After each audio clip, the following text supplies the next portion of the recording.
찬양대를 좀 이제는 쉽게 이번에는 쉬운 걸로 좀 하시라고 그랬어요. 그리고 그러면서 이제 또 여기 교회를 이렇게 행정명령이나 이렇게 한 사람이 예수님을 믿는 사람이면, 잘 믿고 하는 사람이면 지혜롭게 이렇게 하겠지. 행정명령도 했겠지만 모르는 사람이 해놔가지고 이것저것 그냥 아주 헷갈리게 돼 있어요. 그러나 우리가 지혜롭게 하면 됩니다. 자, 우리 옆 사람과 한번 인사하면서 우리가 지혜롭게 합시다. 여러분 금방 막 여기서 이런다고, 언론에서 이런다고 막 여기서 이렇게 헷거덕하고 저렇게 헷가고 그러면 안 돼요. 내가 어느 날 제가 깨달았어요. 남이 나보고 당신 못생겼어 이런다고 내가 거기에 막 신경이 쓰여가지고 기분 나빠하면 나만 손해더라고. 그 가운데 못생겼다 그래도 나는 하나님 안에서 하나님의 말씀대로 이제 한번 판단해 봐야지. 하나님이 너는 내 아들이다. 그리고 세상에 또 다시 생각을 해보니까 이 세상에는 내 얼굴과 똑같은 얼굴이 없어요. 기준을 어디에 삼느냐에 따라서 잘생기고 못생긴 거는 구분될 수 있겠더라고. 나를 가장 잘생긴 모델로 삼으면 내가 제일 나은 거 아니요? 다른 사람이 조금 못생긴 거지. 기준을 어디다 두냐 이 말이. 기준을 생각을 다시 한번 해보고 주님 앞에. 그래서 우리는 언제나 하나님의 말씀의 기준하에 한 걸음 한 걸음 살아내는 훈련을 꼭 해야 됩니다. 여러분 꼭 그래야 돼요. 이거 지금 훈련하지 않으면 더 큰 거 온다잖아. 더 큰 거. 그 말이 거짓말은 아니에요. 왜냐하면 메르스도 왔고 사스도 왔고 이제 별거 사실은 우리 이것보다 메르스인가 사스인가 그거는 공기 이렇게 해가지고 굉장했어요 그때 사실은. 그런데도 여러분 우리가 한 걸음 한 걸음 또 잘 나온 것처럼 신앙생활 하면서 여러분 우리가 꼭 알아야 되는 게 있어요. 첫 번째는 우리에게 두 가지 현실이 있다는 걸 여러분들이 알고, 그 두 가지 현실 중에서 우리가 살아가야 하는 현실은 두 번째 믿음의 현실이라는 것을 알아야 됩니다. 왜곡되고 타락한 세상에 사는 가혹한 현실이 우리에게 실제적인 현실이 있어요. 실제적인 현실. 그리고 또 하나는 그런 현실 속에도, 가혹한 현실 속에도 약속을 붙잡고 하나님의 도우심을 받고 사는 믿음의 현실이 있는 거예요. 믿음의 현실. 우리가 어떻게 살아야 됩니까? 우리는 언제나 눈에 보이는 실제적인 현실을 가지고 판단하고 생각을 합니다. 그러나 믿는 우리는 그것으로 살면 안 돼요. 그러면 늘 실패할 수밖에 없어요. 왜냐하면 눈에 보이는 현실은 언제나 낙심이 되고 속상하고 답답하고 안 될 것 같고 큰일 난 것 같고 나는 망한 것 같고 그런 현실밖에 없어요. 그러나 눈에 보이지 않는 이 전능자 하나님을 믿는 믿음의 현실을 가지고 그 믿음의 눈으로 살아가면 우리는 그런 가운데도 기뻐할 수 있고, 그런 가운데도 용기 낼 수 있고, 그런 가운데에서도 낙심하지 않는 희한한 삶을 사는 거예요. 이게 다른 거예요. 여러분 만약 하나님이 계시고 분명히 전능자가 계시다면 우리가 하나님 앞에 늘 그런 생각을 하는데 왜 내게 이런 고통이 왔을까? 왜 내게 이런 어려움이 왔을까? 생각하다가 하나님 만나고 하나님 의지하고 그런 거거든요. 왜라고 질문할 때 우리가 잘 생각해 봐야 돼. 왜라고 질문할 때. 내가 하나님을 믿는 믿음이나 어떤 그런 마음이 전혀 없으면 왜라고 할 이유가 없어요. 그냥 재수 없어 그런 거야. 운이 없어서 어떻게 하다가 보니 운이 없어서 내한테 이렇게 온 거예요. 그렇게 하려고 하면 이런저런 하나님 안 믿으려고 하면 왜라고 질문 자체가 필요 없어요. 우연히 내가 태어났고 우연히 살아가다가 우연히 그냥 사는 거예요. 이렇게 저렇게 일어나는 건 전부 운이지 아무것도 아니에요. 재수가 없어 그런 거지 아무것도 아니다 이 말이에요. 그러나 왜라고 할 수 있는 사람은 믿는 사람이어야 돼요. 하나님 앞에. 그래서 왜라고 질문하고 난 뒤에 왜라고 하고 난 뒤에 내 마음대로 하는 건 왜라고 질문하는 게 아니에요. 하나님께서 왜 이렇게 허락하시고 인도하셨나 생각하면서 거기에 대한 답을 들어야 돼요. 그때부터. 그래서 우리가 두 번째 알아야 되는 게 뭔가 하면 가혹한 현실 앞에 두 번째 현실과 현실에서 주는 메시지와 하나님이 주는 메시지를 구분할 수 있어야 돼요. 내가 느끼는 어떤 그런 기분과 어떤 상황과 하나님이 주는 메시지를 구분할 줄 아는 음성을 들을 줄 아는 그런 삶으로 살아야 돼요. 나는 여기는 현실은 보이는 현실이 있고 하나님이 허락하신 현실이 있다. 믿음의 현실을 먼저 생각하고 그 현실이 보인다면 그때부터 보이는 대로 내가 생각하는 것이 아니라 하나님이 주시는 말씀대로 생각하는 그런 말씀을 믿는 그런 생각이 있어야 돼요. 맨 뒤에 앉아서 잡으러도 다 보여. 눈을 번쩍 뜨고. 그래서 여러분 그 메시지를 듣는 두 번째는 메시지를 듣는 그런 믿음이 있어야 됩니다. 현실은 희망이 없고 고통스럽고 답답하다고 해도 그 현실이 주는 어떤 그런 메시지를 내가 받는 게 아니라 하나님이 주는 메시지를 가지고 내가 현실을 살아내는 게 믿는 사람이라는 거예요. 그래서 나는 하나님이다. 내가 너를 사랑한다. 너를 향한 내 뜻이 다 있다. 그걸 믿어야 돼요. 그리고 그 말씀대로 선택을 하며 살아가야 됩니다. 현실은 아니더라도 메시지가 그러면 하나님 내가 용기 내겠습니다. 순종하겠습니다. 그러면서 따라가는 거예요. 바울은 자기 육체의 가시가 싫었잖아요. 그것이 떠나가기를 3번이나 간절히 기도했습니다. 3번 바울이 기도했다는 것은 40일 기도를 3번 했다는 뜻이에요. 바울은 정말로 그 가시가 떠나기를 원했던 것입니다. 그런데 하나님은 내 은혜가 네게 족하다 그러면서 거절을 했어요. 바울은 속상하고 이해가 안 됐지만 그것을 받아들입니다. 메시지를 선택한 거예요. 바울이 들은 응답은 너 고생하라고 그런 게 아니라 너가 이것 때문에 심한 교만에 빠지지 않게 하기 위해 그렇다. 왜냐하면 바울의 수건만 잡아도 다른 사람 기적이 일어나요. 그림자에만 이렇게 바울과 베드로는 그랬다고 성경에 분명히 이야기 나와요. 그림자만 지나가도 내가 저 바울의 그림자에만 지나가도 나을 수 있다. 그런 역사가 초대교회에 막 확확 일어났던 거예요. 그런데 본인은 정작 이 안질이라고 보는 사람이 많아요. 여기 막 보이도록 눈에 눈물이 질질질질 나면서 본인은 정작 그거 하나 고쳐지지 않는 거예요. 이게 뽀대가 안 나잖아요.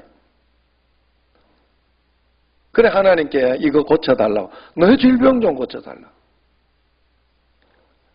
여러분 그래서 각자에게 하나님이 선하신 뜻이 다 다른 거예요. 그걸 우리가 깨닫고 어느 날 알아야 된다는 거예요. 내게 주신 사명이 따로 있구나. 여러분 사도 바울은 어떤 그런 사명이 있었지만은 세례 요한 같은 경우에 봐요. 예수님의 오심만 잘 전파하고 그리고 그것만 하고 난 뒤에 그냥 정말 황당하게 죽어버렸잖아요. 감옥에서 목이 달아나는. 내가 이걸 그래 하나님은 그 누구보다 위대하다 그랬어요. 그 세례 요한이 이 세상에 사람으로 온 사람 중에는 나 빼고 굉장히 위대하다 이렇게 이야기를 했어요. 사명이 다 다른 거예요. 그래서 사도 바울에게는 너 고생하라고 안질이 있는 게 아니라 너가 너무 자고할까 교만할까 그걸 받아들인 거예요. 그래서 사도 바울이 그래가지고 그 사역을 못한 게 아니잖아요. 사역 끝까지 다 잘했잖아요. 그리고 사도 바울을 끝까지 따라다닌 게 누가 의사였잖아요. 옆에서 질병 관리 다 해주도록 사람을 하나님 붙여줬잖아요. 그러므로 언제나 우리는 모순되어 보이는 어떤 그런 것들이 있을 때 하나님의 어떤 그런 것을 해. 사단은 사도 바울은 자신에게 온 가시가 사단의 사자다 그렇게 이야기를 해요. 그 참 말이 재밌는 게 사단이 사자를 이렇게 보내가지고 이렇게 그렇게 하겠어요. 바울에게 사자를 보내가지고 그러겠어. 그러면서 사단의 사자인데 그게 가시다 이야기를 합니다. 이 가시가 그러면 사단에게 온 것인가 하나님에게 온 것인가? 하나님에게서 온 것은 아니지만 사단의 사자로 허락하여 준 거예요. 그 사단의 사단은 바울을 괴롭히고 망하게 하려고 사단이 사자를 보냈는데 하나님은 그걸 이용하는 거예요. 이용해서 그걸 가지고 바울을 올바르게 하고 그리고 건전하게 사역을 하고 끝까지 믿음을 잃지 않도록 그렇게 만들었다 하는 것이죠. 이처럼 모순되어 보이는 말씀은 결국 하나님의 섭리가 모든 것을 덮고 이겨낸다는 그런 뜻입니다. 그러므로 하나님은 언제나 옳으십니다. 틀리지 않아요. 우리에게 가장 좋은 것으로 주십니다. 그 믿음을 가지고 있을 때 우리는 올바른 메시지를 받을 수 있어요. 하나님이 이 순간에 보지 않았고 하나님이 옳지 않을 수도 있고 하나님이 실수할 수도 있다고 보는 순간 사단의 올무에 빠져서 사단의 사자를 직접 맞이하게 돼요. 우리는 사단과 직접 싸워야 돼요. 예수님도 겟세마네 동산에서 내 뜻을 좀 바꿔 하나님 뜻을 바꿔주면 안 되겠냐고 땀이 핏방울이 되도록 기도했지만 결국은 내 뜻대로 마옵시고 아버지의 뜻대로 하옵소서 하고 순종했지요. 모든 그리스도인들이 이런 메시지를 선택하는 그런 결단이 꼭 있어야 됩니다. 오늘 말씀을 보세요. 9절 말씀 한번 같이 읽어봅시다. 시작. 내가 생명이 있는 땅에서 여호와 앞에 행하리로다. 시인은 지금 자신이 어디에 어떻게 있는지를 분명히 알고 있어요. 자신은 지금 생명이 있는 땅에 있다고 그래요. 생명이 있는. 살아계신 하나님의 능력이 있는 그 땅에 나는 여기에 살고 있다. 여러분 착각하시면 안 돼요. 하나님을 금나와라 뚝딱 은나와라 뚝딱 하는 도깨비 방망이로 생각하면 안 돼요. 하나님이 살아계시다고 해서 그냥 이 문제가 이렇게 휙 해결되고 저렇게 휙 해결되고 그럴 리가 없잖아요. 그럴 것 같으면 하나님이 왜 우리에게 삶을 살도록 하겠어? 여기에서 이 삶을 허락하실 때는 하나님이 그런 의미가 아니다는 거예요. 그래서 하나님이 분명히 여기 계시고 그래서 나는 여호와 앞에서 행할 것이다. 오늘 예배 드리는 거 여러분 여호와 앞에서 드리는 예배가 꼭 되어지기를 바랍니다. 그러면요 여기에서 어떤 일들이 사건이 일어나거나 어떤 실수가 일어나거나 어떤 그런 것들이 있을 때 여러분들이 거기에 막 집중하고 신경 쓰지 않아요. 하나님께 지금 예배 드리고 있으니 하나님께 집중하고 있겠죠. 하나님이 지금 내 예배를 받으시고 계시구나. 내 예배를 보고 계시구나. 응? 지금 내가 잡으는 사람을 거기만 막 뚫어져 쳐다보면서 내가 설교를 하고 있다고 생각해봐. 함부로 잘 수 있는가? 그 마음으로 하나님이 나를 지금 뚫어지게 보고 있다. 이 마음으로 예배를 드려. 아셨죠?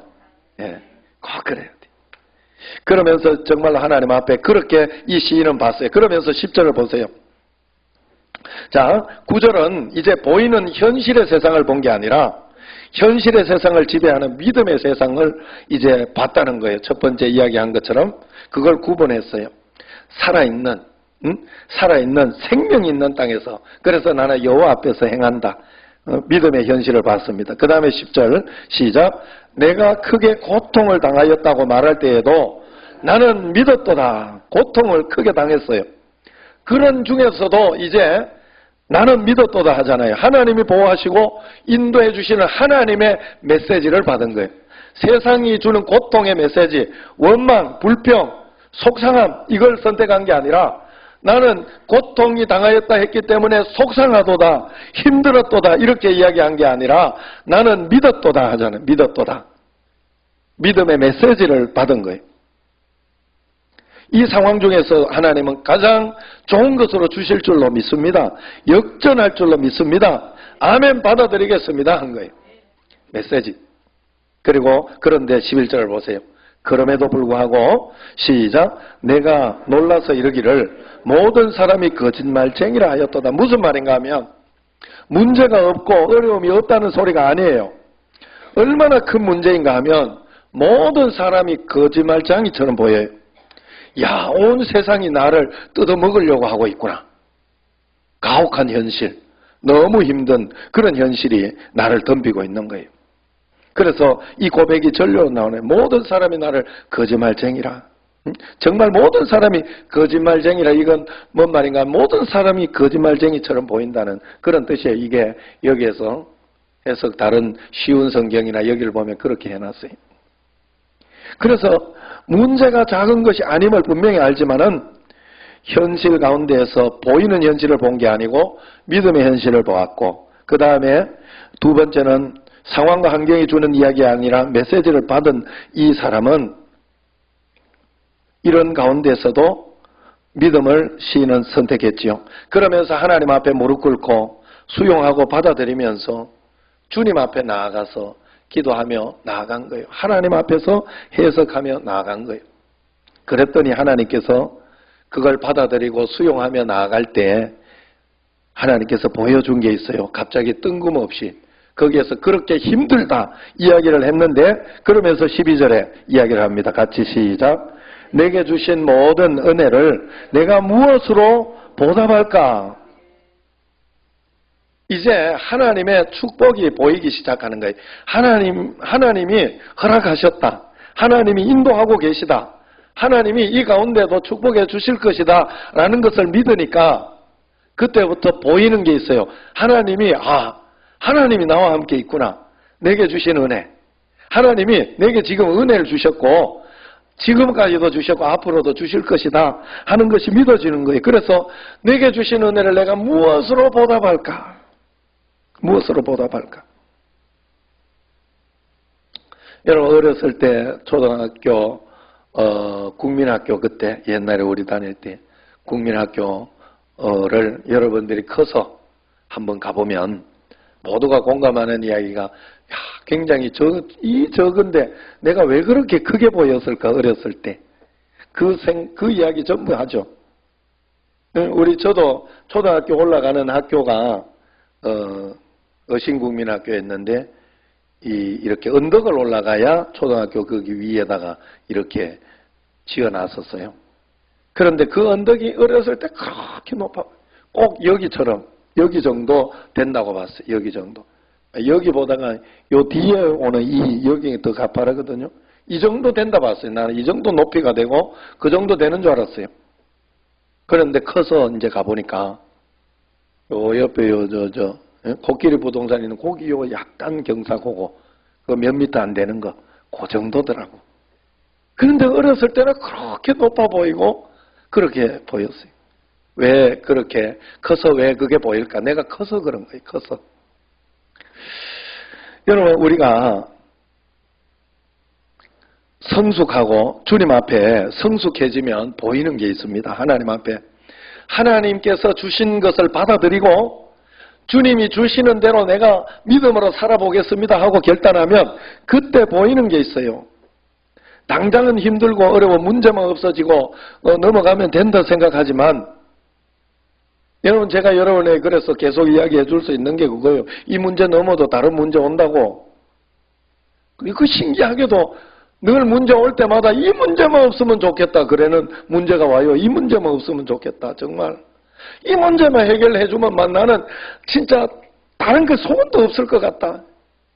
그게 자식 문제도 오고 부모님 문제도 오고 신기한 게 많이 와요. 신기한 게 많이. 그러나 늘 이렇게 그 고난을 견디고 이겨내는 사람들은요. 그 고난을 겪어내는 사람은 늘 이런 고백을 해요. 그 고난의 시간이 최고의 축복이었다 이야기를 해요. 아이고 신기해. 고난의 시간이 최고의 축복이었다 이야기를. 그래서 이번에 폐암 선고를 받고 수술을 하고 항암 치료를 2번이나 했던 김동호 목사님이 있어요. 김동호 목사님. 내가 굉장히 존경하고 좋아했는데 그거 다 이유가 있고 하는 그런 상황이 있을 것이다 생각 안 하고 명성교회 그래가지고 좀 미웠어. 그래가지고 폐암 걸렸다 하길래 남의 일에 뭐 그거 하기나 뭐 해도 옹골찌다 내 속으로 그랬더니 그래 이제는 그 일은 안 하잖아. 그 일은 못 하잖아. 그런데 그때 이제 요번에 방송이 나와서 이겨내고 2번 항암 치료가 그렇게 어렵대요. 힘든 그 암 걸리거나 한 분들은 항암 치료가 그래 힘들대요. 2번이나 졸도했대. 2번이나 그 치료하다가 항암 치료하다 졸도했대. 졸도. 그 정도로 어려웠던가 봐요. 그런데 요번에 인터뷰하면서 뭐라고 하는가 하면 여러분들은 뭐라고 생각할지 모르겠지만 나는 솔직하게 미안하지만 솔직하게 작년에 그때 그 고난을 이겨낼 때가 내 인생 최고의 전성기였다 그래. 그분이 한 일이 얼마나 많다고요. 김동호 목사님. 그런데 그게 최고의 전성기였다. 그러면서 지금도 매일 새벽에 유튜브를 통해 가지고 매일 날마다 기막힌 새벽이라 해가지고 유튜브로 새벽 기도를 해요. 그분이. 난 그걸 보면서 정말 하나님의 은혜가 있구나. 고난 중에도 나를 인도하고 계신 하나님의 축복이 보이는 거예요. 아무리 힘들어도 나를 놓지 않고 있는 하나님이 보이는 거예요. 한량없는 은혜, 갚을 수 없는 은혜, 내 삶을 내워 사는 하나님의 은혜. 이 찬양이 아무 일도 없을 때 만든 찬양이 아니요.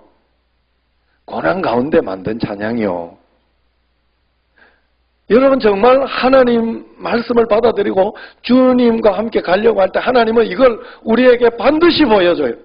내게 주신 은혜를 보여주시는 거예요. 이렇게 또 생각할 수 있어요. 저도 코로나나 이런 것 때문에 속상하고 답답하고 힘들고 그럴 때 또 교회가 좀 이렇게 힘들고 그렇다 싶을 때 보이는 게 있어요. 꼭 보이는 게 있어요. 뭔가 하면 그 강대상도 보이고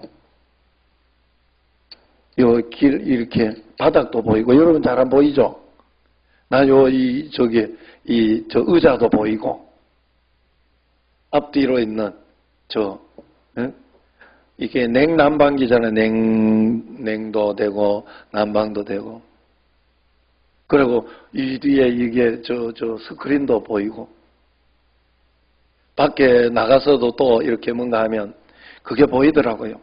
내가 마음속에 힘들다 어렵다 하니까 하나님이 내게 해주신 은혜가 보이더라고요. 그걸 보이니까 원망하고 힘들어할 거 없어요. 그냥 또 하나님이 어떻게 인도하실까 말씀대로 따라가 보면 되죠. 뭐 그렇게.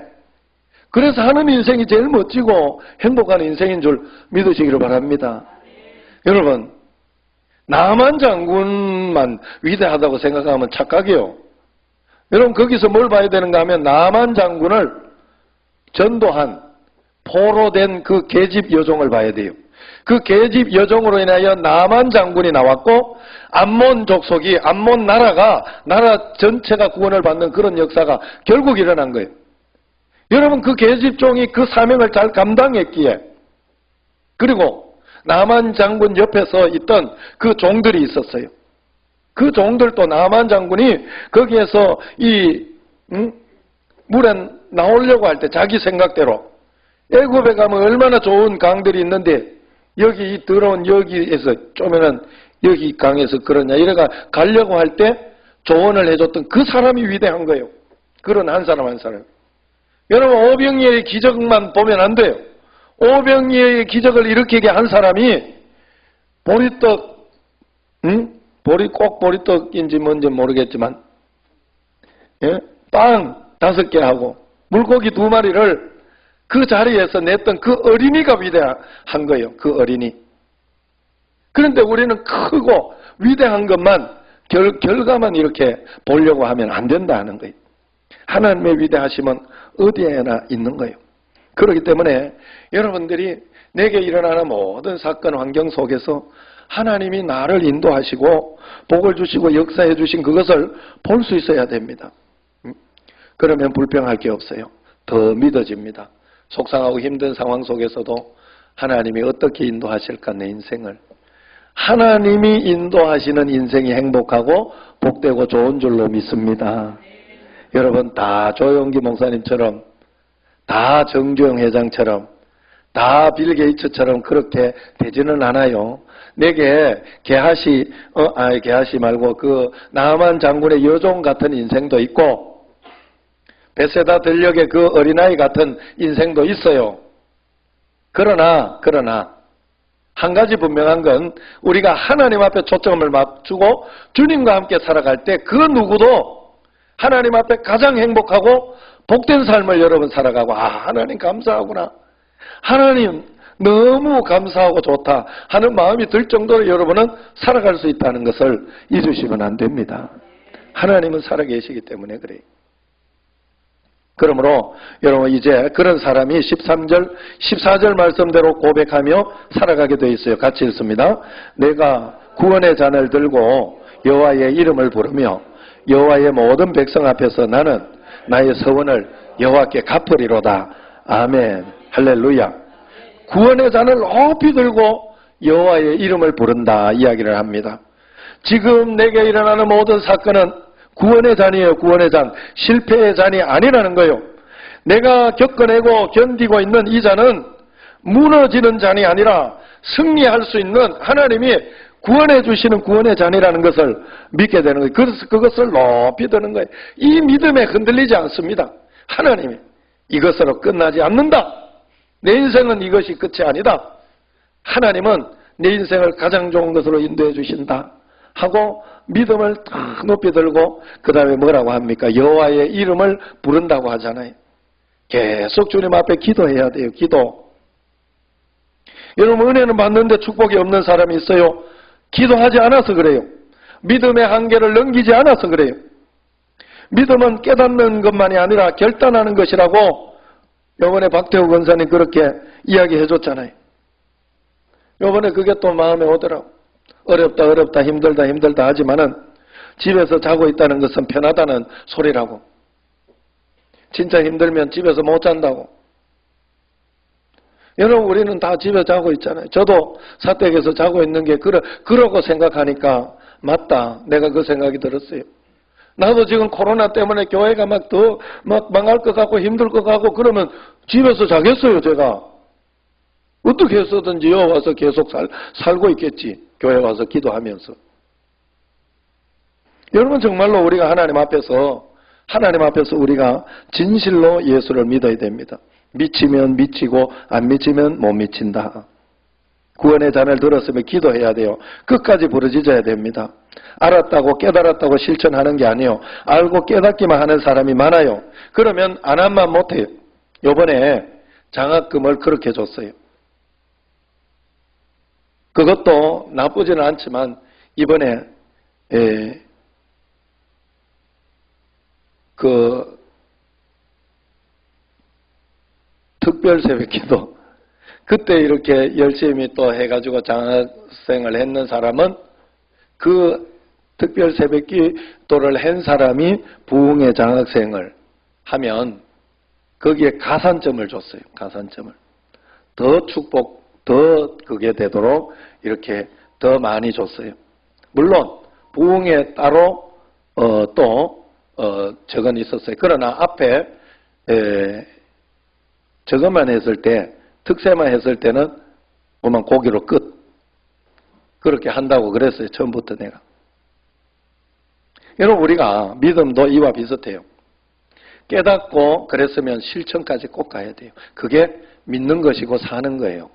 여러분 내가 알고만 있고 말로만 하고 말로만 하는 사람은 안 돼요.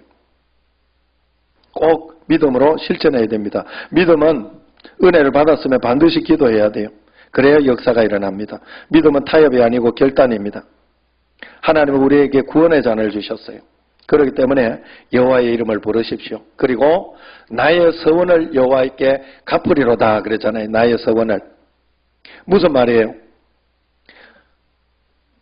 내가 그럼에도 불구하고 여기에 마지막 14절 보면 모든 백성 앞에서 나는 나의 서원을 여호와께 갚아. 나의 서원이 뭐예요? 예수님을 믿는다는 것은 말씀을 보고 말씀을 듣고 그리고 예배드리고 기도한다는 뜻이에요. 그게 나의 서원이에요. 그게 여러분의 서원이에요. 하나님 앞에. 그게 믿음의 서원이에요. 그러니까 그건 누가 제재하는 게 아니잖아요. 예? 기도하는 거 내가 하는 거지. 코로나 때문에 내가 기도 안 하고 있으면 되겠어요? 더 기도해야지. 진짜 나쁜 거 아니에요? 너무 그 핑계 대고, 코로나 잘 됐다 싶어가지고, 평소도 2주에 한 번씩 나오다 잘 됐다 싶어가지고, 그냥. 그러면 안 되지. 물론 여기 영상으로 예배 드리는 분을 이야기하는 건 아니에요. 예. 어떻게 해서든지 하나님 앞에 솔직하게 진심으로 여러분 그렇게 하나님을 믿어야 돼요. 하나님은 진짜여야 돼. 진짜 믿어야 돼. 진짜 안 믿으면 역사를 하나님이 일으킬 수가 없지. 그럴 수 없어요. 하나님은. 진짜로 믿어야 역사가 진짜로 일어나게 된다 하는 거예요. 베드로와 요한이 제9시 기도 시간을 잘 지키다가 안전뱅이를 고친 거예요. 여러분 다니엘과 세 친구가 뭐라 그래요? 불뭇불과 그 사자굴 거기에 들어갈 때 그런 어떤 어려움이 있음을 알고도 말씀과 기도 생활하는 걸 멈추지 않았다 그래요. 이게 바로 서원을 갖고 있는 거예요. 하나님 앞에. 그건 내 개인이 하는 거거든. 내가 그럼에도 불구하고 하나님의 말씀 가운데 저 사람은 저렇게 어려운데도 예배드리고 기도하고 말씀 보는 게 흔들림이 없구나. 이게 보여져야 돼. 이게 믿는 거예요. 그때 믿는 거지. 오히려 그럴 때 더 매달리고 더 주님 앞에 나가야 돼요. 사실은. 그게 서원을 갚는 거예요. 매일매일 여러분 하나님 앞에 이 서원을 꼭 갚으시기를 바랍니다. 이 세상의 고통은 결코 헛된 것이 없습니다. 우리의 믿음의 서원만 잘 갚고 있다면 하나님은 결국 가장 좋은 것으로 우리에게 인도해 주실 거예요. 그런데 이 서원은 갚지 않고 내가 원하는 것만 자꾸 생각하고 있으면 안 돼요. 여러분 내가 생각하는 것보다 하나님이 나에게 계획하시는 것이 훨씬 더 좋아요. 여러분 코로나 이런 거 이렇게 있지만은 그것 때문에 온라인 헌금이나 또 온라인 예배나 이게 우리한테 굉장히 시스템이 좋아졌고 그러면서 검단이나 멀리 가 있는 사람이나 청주가 있거나 강화도 이런 사람들이 얼마나 좋아졌어요. 얼마나 감사한 일입니까? 나는 너무 감사하더라고. 김홍우 집사는 새벽기 잘하고 있죠. 예. 한상영 권사님은 잘하고 있는 것으로 내가 알고. 그래 얼마나 이런 혜택이 있잖아요. 혜택이. 여러분 우리가 하나님 앞에서 정말로 믿음의 서원을 잘하고 하나님 말씀대로 이번에도 좀 저거 할 때 이번에도 하나님 말씀의 메시지를 내가 자꾸 들으려고 했어요. 그래가지고 처음에는 그 부흥회 첫 번째는 코로나 때문에 연기하고 그 다음에 두 번째 이제 하려고 했던 그 6월 달에 이렇게 보니까 또 부흥회 부흥사 이런 사람들이 굉장히 이때 하면 욕먹겠다 해가지고 다 내려놓은 거예요. 안 되면 안 하려고 그랬어요. 한 달 뒤 연기가 안 되면 그만 원래는 말아야 되겠다 이 생각을 하고 있었어요. 제가. 그랬더니 한 달 뒤 됩니다 그랬더라고. 한 달 뒤를 잡아주더라고. 그래가지고 했더니 7월 10일 날 마지막 날 부흥회 금지 딱 나오더라고. 얼마나 감사하든지. 하나님 인도하신 거예요, 여러분. 그래서 그저 하나님 인도대로 한 걸음 한 걸음 지혜를 가지고 살면 여러분들을 멋지게 여러분들을 실패하게 하지 않을 것입니다. 꼭 이 하나님을 믿고 믿음의 증거 꼭 가지시기를 주의 이름으로 축원합니다. 기도하겠습니다. 하나님 아버지 감사합니다. 매일매일 주님을 바라보고 의지하고 믿음으로 살아내는 저희들이 꼭 되게 하여 주옵소서. 예수님 이름으로 감사하며 기도드리옵나이다. 아멘. 하나님 앞 최고의 가치임을 선포하며 오늘도 주님 앞에 예배자로 서게 하심을 감사드립니다. 나의 나된 것은 오직 하나님의 은혜로 된 것임을 고백하며 나왔습니다. 이 시간 우리들의 찬양과 참회와 감사를 통하여서 하나님이 기뻐 받으시는 예배가 드려지게 하여 주시옵소서. 지난주 박태구 권사님의 간증 집회를 통하여서 큰 은혜 가운데 잘 마치게 하여 주심을 감사드립니다. 주신 은혜와 평강으로 주님 말씀을 통하여서 믿음으로 죄와 허물 가운데 살지 않게 하시고 주님의 풍성한 은혜 아래 살기에 날마다 기쁨으로 살게 하여 주시옵소서.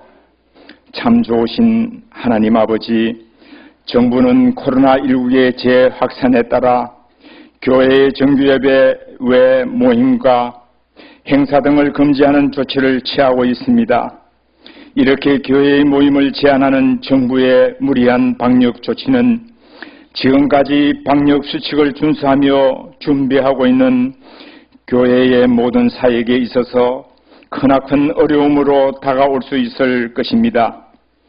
사역을 위해 헌신하는 손길들 위해 피곤치 않는 능력을 부어주시고 이번 위기를 잘 극복하여 협력하여 선을 이루는 역사를 이루도록 믿음으로 지혜와 권능을 허락하여 주시옵소서.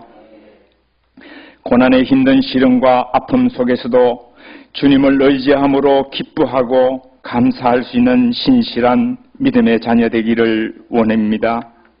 세상이 흔들리고 사람이 변하여도 오직 말씀과 기도로 주님만을 신뢰하며 흔들리지 않는 믿음으로 살게 하옵소서. 주의 영광이 예배자의 자리에 임할 때에 몸과 마음의 질병이 치료되게 하시고 궁핍한 것들이 넉넉히 채워지며 참된 평안을 누리는 귀한 시간이 되게 하여 주시옵소서. 이런 무더위 속에 저희들의 믿음의 하나님의 말씀을 통하여 늘 새로워지며 성령 충만함을 통하여 담대히 주님의 말씀을 증거하게 하여 주시옵소서. 독생자 예수 그리스도를 내어주신 하나님의 그 크신 사랑을 잊지 않고 감사하며 살아가는 저희 모두가 될 수 있도록 이끌어 주시고 날마다 말씀으로 우리 스스로를 돌이키며 회개하며 거듭나는 주님의 자녀들이 되게 인도하옵소서. 내 이웃을 내 몸처럼 사랑하라고 하신 주님, 저희들이 주님처럼 지금 힘들고 어려운 상황이지만 이웃을 사랑할 수 있도록 믿음과 사랑의 마음을 부어 주옵소서. 말로만 사랑하는 것이 아니라 행동으로, 몸으로, 마음으로 이웃을 사랑하게 하시고 이웃을 위하여 날마다 기도하는 삶을 살게 하시고 연약하고 아픔의 고통 중에 있는 이들에게 주님의 사랑을 나눔으로 주님의 자녀답게 살게 하시고 이 땅에 갖가지 이유로 육체와 정신적으로 연약한 사람들이 많이 있습니다. 그들에게 복음과 사랑으로 다가가 주님의 위로를 전하게 하옵소서. 오늘도 주시는 말씀을 통해 저희들의 본질을 깨닫게 하시고 죄의 굴레에서 벗어나 주님의 주신 사명을 향해 온전히 살아가는 저희들 되게 하여 주시고 지금까지 저희들의 삶의 주인 노릇한 것이 죄인 줄을 깨닫게 하시고 예수님을 삶의 주인으로 섬기며 살아가도록 인도하여 주시옵소서. 오늘도 은혜로운 말씀을 전하실 목사님 성령의 권능으로 붙잡아 주셔서 전하시는 말씀이 살아 역사하시어 우리 모두가 하나님의 뜻을 분별할 수 있는 간절한 마음으로 받게 하시고 저희들의 심령이 말씀으로 묶임을 받아 하나님께 온전히 쓰임받는 삶이 되게 하여 주옵소서. 이 시간 하나님께 영광 올려드리고자 하는 찬양을 준비한 임마누엘 찬양대 위에 성령님의 능력이 함께 하셔서 주님께 기쁨이 되게 하시고 찬양을 듣는 성도들의 마음속에 주님을 예배하는 이 시간 정결한 마음으로 온전히 주님께 영광을 올려드리기 원하오니 주님 홀로 영광 받아 주시옵소서. 예배를 돕는 손길들 주님 기억하여 주옵소서. 우리를 죄악 가운데서 구원하여 주신 예수님 이름으로 기도드렸습니다. 아멘.